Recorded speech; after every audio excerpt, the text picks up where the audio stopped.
হে everyone, আমি সুস্মিতা। আপনাদের সবাইকে আমার আরও একটি নতুন ভিডিওতে অনেক অনেক স্বাগত। আশা করছি সবাই ভালো আছেন, সুস্থ আছেন, আর আমরাও বেশ ভালোই আছি। তো দিনটা হচ্ছে বিশ্বকর্মা পুজোর আগের দিন। তো প্রথমেই হচ্ছে বাজার যাচ্ছি, আর জায়গাটা দেখে তো আশা করি সবাই বুঝতেই পারছেন এটা কোন জায়গা, জলপাইগুড়ি। হ্যাঁ, এটা গৌরিয়া মঠের সামনে। তো এখান থেকে আমরা বাজার যাচ্ছি। তো বিশ্বকর্মা পুজো তো আমরা কোনোবারই সেইভাবে বাড়িতে করতাম না, তো জানি না কেন এবার খুব মন চাইলো যে বিশ্বকর্মা পুজো করি, তো সেই কারণেই বিশ্বকর্মা পুজো করা। তো প্রথমে আমরা বাজার করতে বেরিয়েছি। এখানে কি সুন্দর সুন্দর সমস্ত ঠাকুর সবাই নিয়ে বসেছে, আর জায়গাগুলো দেখতেও এত ভালো লাগছে, ক্যাপচার না করে আর এই সমস্ত জিনিস থাকা যায় না। তো যাই হোক, যেটা বলছিলাম, তো হঠাৎ করেই মনে হলো আগের দিন, বিশ্বকর্মা পুজোর ঠিক আগের দিন, তাও আমি আবার সেদিন অফিস থেকে দেরিতেও এসেছি। আসার পরে কি জানি না কেন হঠাৎ করে ইচ্ছে হলো যে বিশ্বকর্মা পুজো করা যাক বাড়িতে, আর একটু পুজো টুজো হলে দেখতেও বেশ ভালো লাগে, বাড়িটাও ভালো লাগে। তো সেই কারণেই ভাবলাম যে দেরি করে আর লাভ নেই, তো পুজো করা যাক। তো মা বলছে যে এই সময় পুরোহিত আর কোথায় পাওয়া যাবে, এখন তো সমস্ত পুরোহিত তাদের বুকিং নিয়ে নিয়েছে, কেউ তো আর পূজা করবে না এখন। তো বললো আগে পুরোহিত পুজো করবে কি না সেই কনফার্মেশন নিতে, তারপরে পুজোর বাজার করা যাক। তো সত্যি সত্যি প্রথম যেই পুরোহিতকে দিয়ে আমরা এখানে জলপাইগুড়িতে পুজো করাই, তাকে ফোন করলাম। সে বলল না, পুজো তো আর করতে পারবে না, কারণ বুকিং নেওয়া হয়ে গেছে সমস্ত, পুরোপুরি বুকড, আর সময় নেই পুজো করার। তো ভাবলাম, তো মনটা খারাপ হয়ে গেল, কি করব, তাহলে কি আর পুজো করা হবে না? তো ভাবলাম যে একটু অন্য ব্যবস্থা করা যাক, দেখি আশেপাশের বাড়িতে বলি, যদি ওদের কোনো চেনাশোনা পুরোহিত থাকে তো তাকে দিয়ে করানো যাক। তো সেই কারণেই ফোন টোন করার পরে একজনকে শেষমেশে পাওয়া গেল, তো তাকে দিয়ে পুজো করানো হলো। তো তারপরে পুরোহিতে কনফার্মেশন নেওয়ার পরে আমরা বেরিয়েছিলাম বাজার করতে। তো এদিকে বাজারটা সেদিন এত সুন্দর লাগছিল, চারিপাশটা দেখতে, চারিদিকটা এত রঙিন হয়েছিল, যেমন ফলের কালারে বিভিন্ন রকমের মালা, ফুল, চারিদিকটা এত সুন্দর লাগছিল, কি বলে বোঝানো যাবে না। যতটা না ফোনে ভালো লাগছে দেখতে, সামনাসামনি ঠিক ততটাই বেশি ভালো লাগছিল দেখতে। আর সেদিন খুব ভিড়ও ছিল, সবাই বিশ্বকর্মা পুজোর বাজার করছে।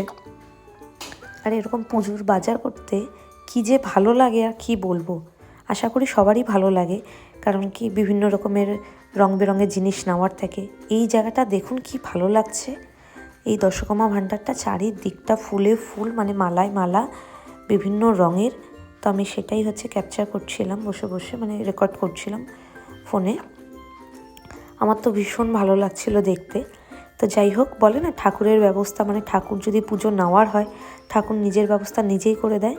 তো তেমনটাই হয়েছিল আমাদের সাথে সেই দিন। হয়তো সত্যি সত্যি ঠাকুরের খুব পুজো নেওয়ার ইচ্ছে ছিল, সেই কারণে হয়েও গেছে, আর খুব ভালো মতন হয়েছিল পুজোটা। এদিকে তো আমরা এই যে সমস্ত সব জিনিসই পেয়ে গেছিলাম বাজারে, বেলপাতা থেকে আরম্ভ করে সব কিছু, তো সব কিছু নেওয়াও হয়ে গেছে।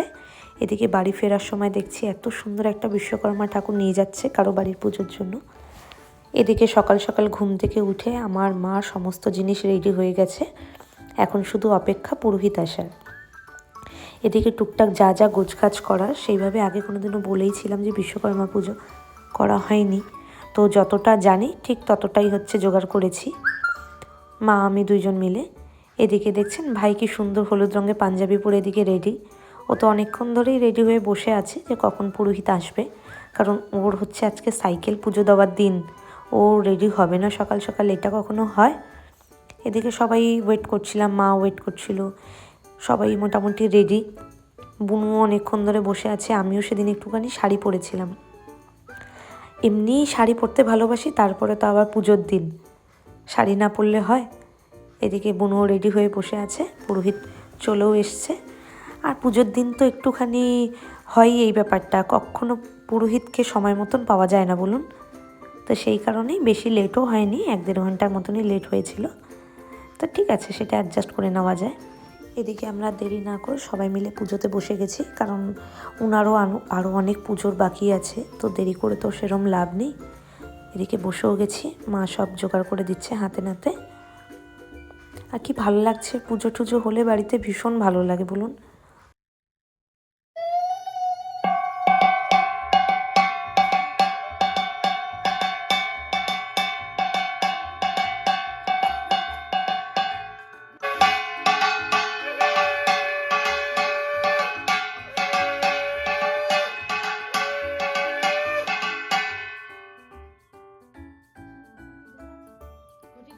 যৎসৎ পুণ্ডরিকাক্ষং সভাজ্য অভ্যন্তরে শুচি নমো শুচি নমো শুচি নমো শুচি।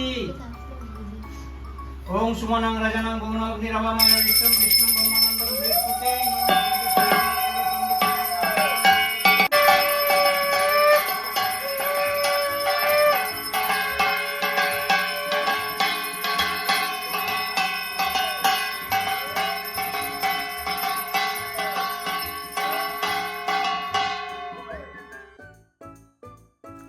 এদিকে যে আমি সাজুগুজু করে শাড়ি ঠাড়ি পরে বসে পড়েছি পুজোতে। তো যেহেতু আমাদের ঠাকুর ঘরটা খুব একটা বড় না, তো আমরা সেই কারণেই বাইরের ঘর মানে ঠাকুর ঘরের পাশের যে রুমটা সেখানেই বসেছি।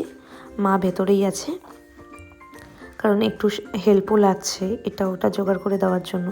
আর সবাই ঢুকলে জায়গাও হবে না, এমনিতেই গরম যে, তো সেই কারণে আমরা বাইরের ঘরটাই বসেছি আর মা বসেছে পুজোর ঘরে। আমরা বাইরে থেকে ভিডিওটা করছিলাম। আর কি বলুন তো, বিশ্বকর্মা পুজো আসা মানেই কিন্তু দুর্গাপুজোর একটা শুভ আগমন, তাই না? বাঙালিদের এই বিশ্বকর্মা পুজো আসলেই যেন মনে হয় যে দুর্গাপুজো আসার এবার সময় হয়ে গেছে। বেশ মনটা আগে থেকে আরও ভালো হয়ে যায়, এমনিতে তো ভালো থাকেই, আরও ভালো হয়ে যায়। এদিকে আমার স্কুটিটাও পুজো হচ্ছে, ভাইয়ের সাইকেলটাও পুজো হবে, তো সেই কারণেই আমরা সবাই মিলে নিচে এসেছি। আর যেটা বলছিলাম যে একটা দুর্গাপূজার একটা ভাবটা শুরু হয়ে যায় এই বিশ্বকর্মা পুজোর থেকেই। সবার মনটা থাকে একটু খুশি খুশি, চারিদিকটা ওয়েদারটাও চেঞ্জ হয়ে যায়। ওয়েদার দেখে, সবার মন দেখে, সব কিছু দেখেই বোঝা যায় যে হ্যাঁ মা আসছে। আর সবার কেনাকাটা তো ওটা বাদই দিন, কেনাকাটা তো অনেক দিন ধরেই লেগে থাকে। এদিকে যে ভাইয়ের সাইকেলটাও পুজো হচ্ছে। এদিকে আমরা কি বীভৎস ঘেমে গেছি আর কি বলবো। তো যাই হোক, পুজো আমাদের বাড়িতে কমপ্লিট করার পরে যে মামা বাড়িতে এসেছি, এখানে পুজো হয়েছে, তো সেই কারণে আমাদের বাড়িতে পুজো কমপ্লিট করে এখানে চলে আসি। আর আমাদের সেভাবে খাওয়া দাওয়াও করা হয়নি, তো এখানে আমরা সবাই ওয়েট করছিলাম, কারণ খিচুড়ি খাবো বলে। খিচুড়ি এদিকে রান্না হচ্ছিল, সকাল থেকে যেহেতু না খাওয়াই ছিলাম। এই যে আমরা বসেও পড়েছি খিচুড়ি খেতে। খিচুড়িটা জাস্ট দারুণ ছিল। আর যে কোনো পুজোর দিনে একটু খিচুড়ি না খেলে মনেই হয় না যে পুজো পুজো। পুজোর খিচুড়ি কিন্তু একটা আলাদা টেস্টি হয়, বলুন। তো এদিকে আমরা সবাই মিলে বসেছি খেতে। খাওয়া দাওয়া হয়ে গেছে, পরে খাওয়া দাওয়া কমপ্লিট করে আমরা বাড়ি চলে এসেছিলাম। মাঝে আরও অনেক ইনভাইট ছিল, সেখানেও গিয়েছিলাম। তো পরে একটু ভাইকে বুনুকে নিয়ে এখানে বেরিয়েছি পুজো দেখতে। এখানে বেশ বিশ্বকর্মা পুজোটা ভালোই হয়। আর একটা প্যান্ডেল করেছিল যেটা ভূতের শো দেখাচ্ছিল, কিন্তু এত পরিমাণে লাইন ছিল সেখানে যাওয়ার সাহস করতে পারলাম না। তো এই দুটো পুজোই দেখেছি। তো আমরা তো পুজো দেখে এবার বাড়ি চলে যাব। ভিডিওটা আজকে এই পর্যন্তই। ভিডিওটা যদি ভালো লেগে থাকে একটা লাইক করে দেবেন। ভিডিওটা দেখার জন্য অনেক অনেক ধন্যবাদ। খুব শীঘ্রই দেখা হচ্ছে পরের একটি ভিডিওতে।